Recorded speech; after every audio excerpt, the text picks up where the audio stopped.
రకరకాల ఇబ్బందులు ఉన్నాయి. చాలామంది ఈరోజు మా బిల్లులు రాలేదంటున్నారు.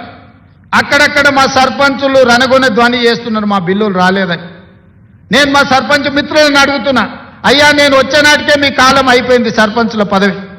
మీ సర్పంచ్ పదవులు మీరు సర్పంచులుగా చేసిన పనులు మా హయాంలో చేయలే. ఆనాడు మీరు పనిచేస్తే ఆనాడు బిల్లులు చెల్లించండి. ఆయన మీలాంటి బిల్లులు చెల్లించనివి 1,29,000 కోట్ల రూపాయలు నా నెత్తి మీద అప్పు మోపి పొయ్యిండు. మొయ్యలేనంత భారం నడుము వంగిపోయే పరిస్థితి ఉంది. దాదాపుగా 60,000 కోట్ల రూపాయలు కాంట్రాక్టర్లకు బిల్లులు పెండింగ్ పెట్టిపోయిండు. ఉచిత కరెంటు బిల్లులు 20,000 కోట్లు విద్యుత్ శాఖకు పెండింగ్ పెట్టిపోయిండు. ఇట్లా చెప్పుకుంటూ పోతే ఫీజు రియంబర్స్మెంటు, షాదీ ముబారక్, కళ్యాణ లక్ష్మి ప్రతి దగ్గర దొరికిన కాడల్లా అప్పు చేసిండు, అందిన కాడల్లా టోపీ పెట్టిండు. మొత్తానికి 8,29,000 కోట్ల రూపాయల అప్పు నా నెత్తి మీద మోపి బట్టి విక్రమార్క గారి నడుము వంగిపోయే పరిస్థితి రాష్ట్ర వ్యవస్థను, ఆర్థిక వ్యవస్థను మాకు అప్పచెప్పిండు. ఇన్ని అప్పులు, ఇన్ని తప్పులు చేసి ఇంకా ఇవాళ రోడ్ల మీదకి వచ్చి అడ్డమైన మాటలు మాట్లాడుతున్నారు. ఇవాళ వాళ్ళు చేసిన అప్పులను, వాళ్ళు చేసిన తప్పులను సరిదిద్దడానికి రోజుకు 18 గంటలు పనిచేసిన సరిపోని పరిస్థితి.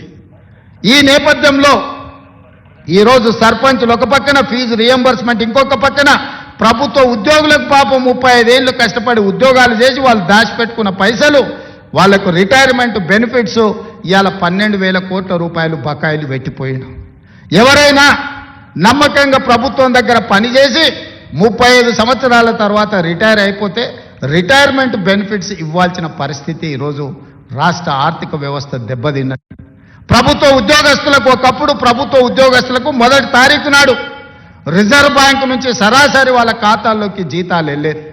గత ప్రభుత్వంలో విడతల వారీగా ఇన్స్టాల్మెంట్లు జీతాలు ఇవ్వాల్సిన పరిస్థితి నుంచి మొదటి తారీఖు నాడు జీతాలు ఇచ్చే పరిస్థితికి మనం తీసుకొచ్చినాం.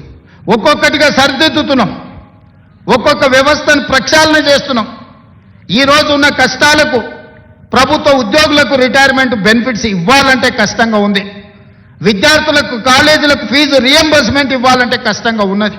షాదీ ముబారక్, కళ్యాణ లక్ష్మిని అమలు చేయాలంటే కష్టంగా ఉన్నది.